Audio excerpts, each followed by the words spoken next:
Hello friend, मैं कविता और मैं एक बार फिर से आप लोगों का हमारे चैनल में स्वागत है। तो ये मेरा बाबू ज्ञान है। हाय करो ज्ञान। और ये एक सेरेब्रल पाल्सी बच्चा है। अगर आप हमारे चैनल पर नए हैं तो हमारे चैनल को सब्सक्राइब कर लें, हमारा आने वाला हर वीडियो आप लोग देख सकें। तो ये मेरा बाबू ज्ञान है जो एक सेरेब्रल पाल्सी बच्चा है और मैं एक सेरेब्रल पाल्सी बच्चे की माँ हूँ। आज मैं अपने बाबू की कुछ का स्टोरी सुनाने जा रही हूँ। जो मेरे बाबू, बहुत लोग कमेंट करते हैं कि आपका बच्चा कब बोला, कब बैठा और आपको कब पता चला कि मेरे बाबू को कब से प्रॉब्लम है। तो मैं आज ये वीडियो आप बिना स्किप किए हुए देखिएगा, क्योंकि मैं उन सारे सवालों के जवाब इस वीडियो में देने वाली हूँ कि मेरे बाबू को कौन सी प्रॉब्लम थी और मेरे बाबू को क्या हुआ था जो मेरा बाबू आज एक सेरेब्रल पाल्सी बच्चा बन गया है। कि मेरा बाबू आज 7 साल का हो चुका है और ये मेरा पहला बच्चा है, मेरा बेटा, जो बहुत ही प्यारा और क्यूट है। तो इस तरह के बच्चे जिसके घर में भी है, सीधा बैठो बेटा, इस तरह का बच्चा जिस फैमिली में भी है तो मानिए कि उसके घर में बहुत बड़ी प्रॉब्लम। जिस फैमिली में भी इस तरह का बच्चा है उन सारी फैमिली, सिर्फ माँ और पापा को नहीं बल्कि पूरे फैमिली को इस मुसीबत का सामना करना पड़ता है। क्योंकि जिस घर में भी इस तरह का भगवान बच्चा दे दिए हैं सभी को प्रॉब्लम है, सबको संघर्ष करना पड़ता है। तो ये प्रॉब्लम कब हुई? बहुत लोग कहते हैं कि मेरे बाबू इस तरह का है, मेरा बच्चा इस तरह का है, मेरी दुनिया ख़त्म हो चुकी है, मुझे कुछ समझ में नहीं आता, मैं क्या करूं, सब कुछ कर। तो ऐसी कुछ बात नहीं है। देखिए, हर माँ के लिए प्रॉब्लम है, हर माँ को कष्ट है, हर फैमिली को कष्ट है, मुझे भी कष्ट है। ऐसा नहीं कि मैं इतना बोल रही हूँ तो मुझे कष्ट नहीं है, मैं नहीं रोती हूँ, सबको दिखा कर नहीं लेकिन छुप कर ज़रूर रोती हूँ, क्योंकि मेरा भी बच्चा इस तरह का है। और जिसके पास भी इस तरह का बच्चा है उसके माँ से ज़्यादा कुछ कोई नहीं समझ सकता कि उस बच्चे के साथ क्या प्रॉब्लम है, उसके माँ के साथ क्या प्रॉब्लम है। तो चलिए, जो है भगवान ने हमें जो दिया है उन सब को सहते हुए हमें आगे बढ़ना है और बच्चे के लिए, बच्चे के उज्जवल भविष्य के लिए अपने कष्ट को दूर रखना है, अपने दुखों को किसी के सामने दिखाना नहीं है। और बच्चे के सामने तो हमेशा खुश रहें। इस तरह के बच्चे के सामने आप जितना खुश रहेंगे उतना ये बच्चा अच्छा रहता है। और कभी भी इस बच्चे के सामने इसके प्रॉब्लम के बारे में नहीं बोलना चाहिए कि बाबू तुम ऐसे हो तो ऐसे हो या वैसे हो, कभी भी मत बोलें। कभी भी अच्छे बच्चे से इसका कंपेयर मत करवाएं कि वो बच्चा भूल रहा है, तुम क्यों नहीं भूलता है। क्योंकि इस तरह से अगर हम बोलेंगे तो हमारे बच्चे का आत्मविश्वास जो है डगमगा जाएगा। लेकिन हमें बस अपने बाबू को ये समझाना है कि बेटा आप इससे बेहतर हो सकते हो, आप इससे बेहतर कर सकते हो, तो आप इससे बेहतर करो। बस ये हमें अपने बच्चे को समझाना है। तो फ्रेंड्स, मैं बताने जा रही हूँ कि मुझे कब पता चला कि मेरे बाबू की कौन सी प्रॉब्लम है और मुझे कब और कब कैसे हुआ। तो मैं बताती हूँ। सबसे पहले मैं कौन सी प्रॉब्लम है और कैसे मुझे पता चला कि 7 साल पहले मेरे बाबू का जन्म हुआ था। तो मेरा, जैसा कि ये पहला बच्चा है, सबकी ज़िंदगी में खुशी होती है पहले बच्चे में। लेकिन जब बाबू मेरा हुआ तो पहले शुरू से कोई प्रॉब्लम नहीं थी मेरे बाबू में। अल्ट्रासाउंड होती है, मेरे भी 2 बार 3 बार अल्ट्रासाउंड हुई, ऐसा कोई प्रॉब्लम नहीं। डॉक्टर ने बताया था कि इस तरह के बच्चे में कोई प्रॉब्लम है, कुछ भी नहीं था। बाबू जब हुआ तो हम लोग बहुत खुश हो गए। पहला बच्चा था, दादी घर नानी घर हर जगह खुशी छा गई थी। बहुत खुश थे हम लोग कि हमारा चलो बच्चा हो गया अच्छे से, सही से। सिजेरियन हुआ था लेकिन सही हुआ था। लेकिन उस टाइम तो डॉक्टर ने नहीं बोला था कि बच्चा टाइम पर नहीं रोया है। तो जब ये पैदा हुआ तो ये कुछ गंदगी मुंह में ले लिया था। डॉक्टर ने बताया था कि गंदगी इसके पेट में चला गया है, गंदा पानी पी लिया है, इसके लिए से कम 25 दिन के लिए आईसीयू में रखा गया। 25 दिन के बाद मेरा बाबू आईसीयू से निकला। उसके बाद फिर भी हम लोग खुशी थे, चलो ठीक हो गया ना, सब कुछ अच्छा से हो गया, बाबू आईसीयू से बाहर निकल गया, बस बहुत खुशी की बात थी। और बाबू को घर ले आए। जब तक मेरा बाबू अक्टूबर हो गया, जब बाबू एक 2 महीना का हुआ तब तो कुछ पता नहीं चला क्या है प्रॉब्लम। बच्चे को तो जब बैठता है, जब बोलता है, नहीं बोलता है, तब प्रॉब्लम पता चलती है। जब तक मेरा बाबू 2 से 3 महीना का मंथ का हुआ तो जैसे हम लोग सोचते थे कि बच्चा आईसीयू में रहा है तो कमज़ोर है, धीरे धीरे बैठेगा। तो 3 से 4 महीना का जब हुआ, उसके बाद बेटा गर्दन सीधा करो। 3 से 4 मंथ का जब मेरा बाबू हुआ तो ठंड का मौसम आ गया था। जैसे कि सितंबर में हुआ, अक्टूबर नवंबर से ठंड का मौसम आ जाता है। तो बस इसे स्वेटर वगैरह जो बच्चा को जो होता है वो सब पहना के रखते थे। तो पता नहीं चलता था कि बच्चे का हाथ कमज़ोर बच्चा था, इसलिए ज़्यादा कुछ हम लोग इससे ज़्यादा नहीं, डॉक्टर ने तेल की मालिश भी मना की थी, इसलिए ज़्यादा मालिश वगैरह भी नहीं हो पाती थी, इसलिए कुछ पता नहीं चल पाया है।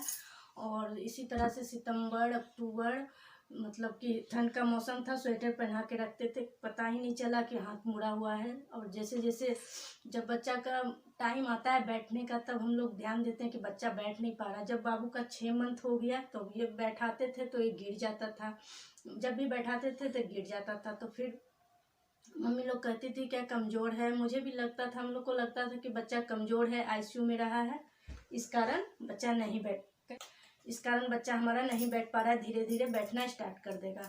तो बस यही इसी तरह से 1 साल गुजर गया, 1 साल हो गया, साल भर का हो गया।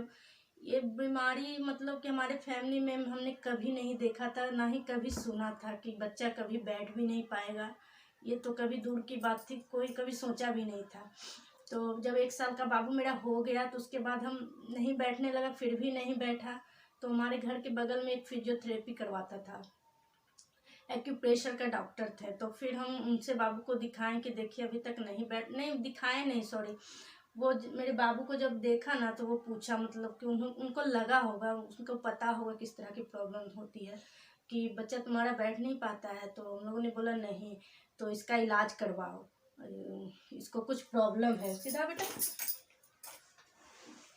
तो डॉक्टर ने कहा कि इसका इलाज करवाओ, इसको कुछ प्रॉब्लम है और इसे अच्छे डॉक्टर से दिखाओ, ये बहुत बड़ी प्रॉब्लम है। तो फिर हम लोग पूछे क्या प्रॉब्लम है सर, कौन सी प्रॉब्लम है। तो उन्होंने बोला कि आप दिखाओ, उसके बाद डॉक्टर आपको बताएंगे। फिर हम डॉक्टर को दिखाएं, डॉक्टर ने बोला, जब हम डॉक्टर को दिखाने गए हम पहली बार, तो एक डॉक्टर को दिखाया तो उन्होंने कहा कि आप दुनिया का किसी भी वर्ल्ड में ले जाओ, आपका बच्चा नहीं चल पाएगा, सॉरी, दुनिया के किसी भी कोने में ले जाओ ये नहीं चल पाएगा। तो उस टाइम सोच सकते हैं क्या एक माँ को कैसा लगता होगा, ये कौन सी बीमारी है, कौन सी प्रॉब्लम है जो कि मेरा बच्चा चल नहीं पाएगा। सुनकर तो जैसे सब कुछ रुक सा गया था, समझ में नहीं आ रहा था क्या है, नहीं क्यों नहीं चल पाएगा। फिर भी हिम्मत रखनी पड़ती है, हिम्मत रखा हमने। और फिर हिम्मत रखने के बाद फिर हमने दूसरे डॉक्टर से दिखाया, उन डॉक्टरों ने हमें बोला ऐसा कि आप कहीं भी ले जाओ आपका बच्चा ठीक नहीं हो पाएगा। तो फिर हम लोग को विश्वास नहीं, वैसे थोड़ी होता है कि बच्चा बैठ नहीं पाएगा, ठीक नहीं होगा, क्यों नहीं बैठ पाएगा। जब ठंड धीरे धीरे ठंड का मौसम ख़त्म हो गया, 1 साल का भी ये हो गया, जब हम बैठाते थे तो सही में गिर जाता था, गर्दन नहीं संभाल पाता था, गर्दन झुका के रखता था। और फिर हम दूसरे डॉक्टर से इसे दिखाएं तो वहाँ भी डॉक्टर ने यही बोला कि ये बच्चा ये सेरेब्रल, तब जाकर हमें पता चला कि ये सेरेब्रल पाल्सी बीमारी है। और इस बीमारी में बच्चे को जो होता है ब्रेन का कुछ नस दब जाता है, जन्म के समय अगर टाइम पर नहीं रोया तब जाकर हमें ये सब डॉक्टर ने हमें क्लियर से बताया। बाबू का CT स्कैन हुआ, बहुत सारे जांच वगैरह हुए हैं, तो उसमें पता चला कि इसका एक ब्रेन का नस जो होता है वो हल्का सा दब गया है, एक्टिविटी का जो नस होता है वो दब चुका है, जिसके कारण बाबू ऐसा हो गया है। कभी सुना नहीं था इस बीमारी के बारे में, तो बस तब से शुरू हो गई हम लोगों की एक संघर्ष भरी कहानी। तब से पता चला कि हम एक सेरेब्रल पाल्सी बच्चे की माँ हैं और हमारे बच्चे में प्रॉब्लम है। तो बस तब से शुरू हो गई जन्म। तो उसके बाद से बच्चे को फिर हम छोटे से शहर में रहते थे, वहाँ तो कुछ पता भी नहीं है बड़ा थेरेपी क्या होती है, एक्सरसाइज वगैरह के बारे में डॉक्टर ने बताया कि आप बच्चे की एक्सरसाइज करवाओ, उससे ही बच्चा आपका ठीक हो जाएगा। दवाई भी चलाई उन्होंने, तो बस दवाई चलाते रहे। एक डॉक्टर जो है मालिश के लिए बोले थे कि जितना मालिश कर सकते हो मालिश करो। तो 6 महीना हमने उस डॉक्टर से दिखाया, तो वहाँ पे तो मालिश थी।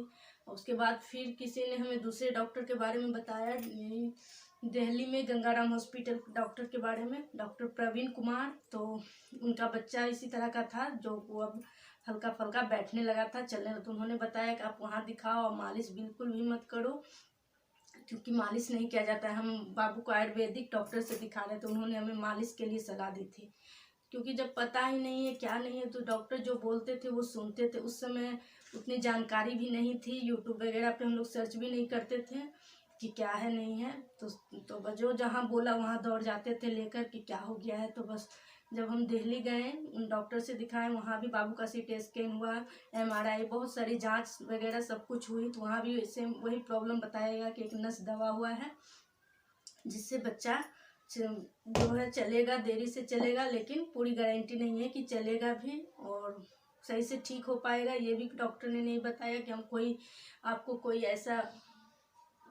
आपको ऐसा नहीं कह सकते हैं कि आपका बच्चा बिल्कुल ठीक हो जाएगा, लेकिन भगवान से दुआ कीजिए और मेहनत कीजिए, थेरेपी कीजिए, शायद बच्चा आपका बहुत हद तक सही हो सकता है।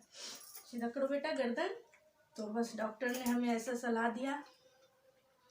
उसके बाद से बाबू की हम थेरेपी स्टार्ट कर दिए। तब तक मतलब कि इस तरह की जानकारी होते होते हमें बाबू का 2 साल ऐसे बीत गया, 2 से 3 साल यूं ही निकल गया, बस इस बीमारी को अच्छी तरह से हमें जानने के लिए कि क्या होता है नहीं होता है। टीवी में देखते थे, वो नारायण सेवा संस्थान का ऐड देता था, तब हम लोग देखे, पहले से देता था पर गौर नहीं करते थे, लेकिन जब बच्चे की बीमारी के बारे में पता चला तो वो नारायण सेवा संस्थान के बारे में देखते थे कि ऐसा बच्चा है, वहाँ पर दिखाता था टीवी में फिगर वगैरह बच्चे के बारे में। तो हमको लगा कि एक बार यहाँ लेके चलते हैं, शायद यहाँ हमारा बच्चा ठीक हो जाए। तो फिर वहाँ भी लेके गए हम बाबू को। 3 साल का था बाबू मेरा। जब वहाँ गए तो वहाँ पता चला कि वहाँ पे हर जॉइंट पे अबॉर्शन होता था बच्चे का। इसको 3 साल का था तो डॉक्टर ने 5 साल पर बुलाया था कि 5 साल के बाद आना। 4 साल पे बुलाया था, 1 साल के बाद नंबर लगाए, बोले क्या नंबर लगने के 1 साल बाद बोले नंबर आएगा, तो 1 साल बाद आना, तब तक बाबू 4 साल का हो जाएगा।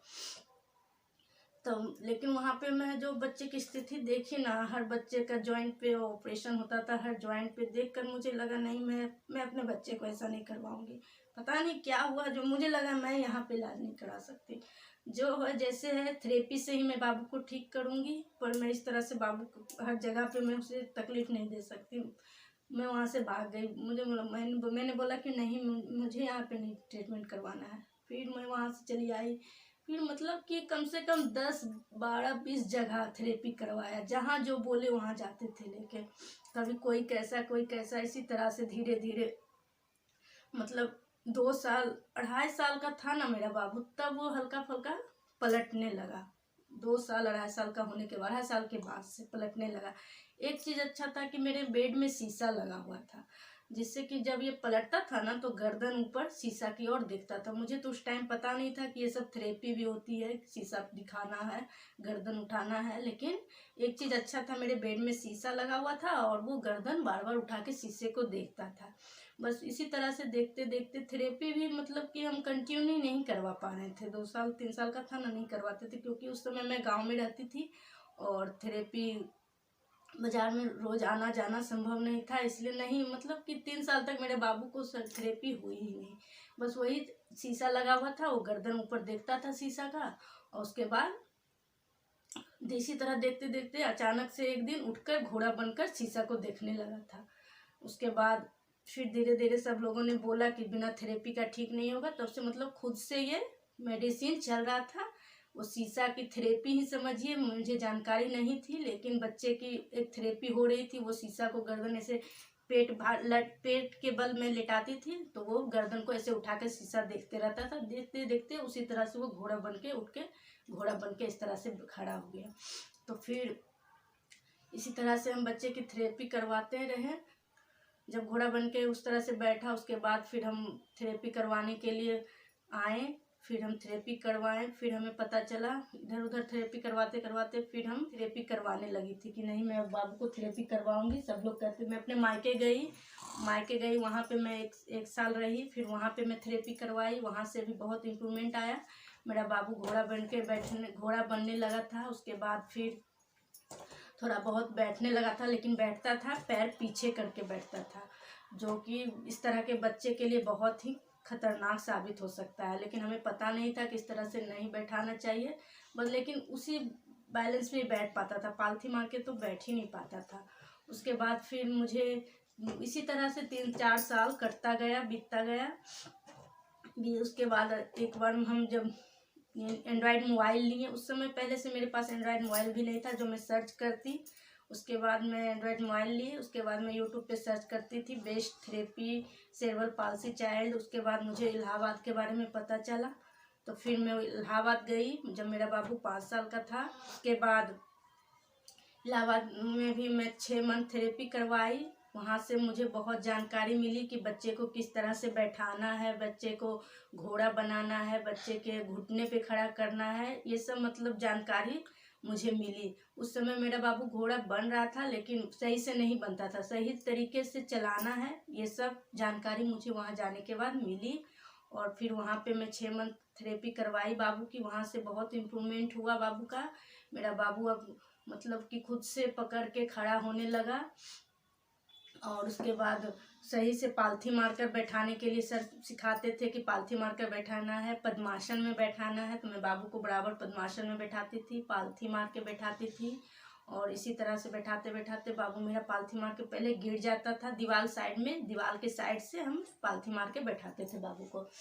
मुंह बंद करिए बेटा, मुंह बंद कर लो और सामने देखो, सामने देखो, लो बॉल पकड़ो। और बाबू को मैं इस तरह से पालथी मारकर बैठाती थी।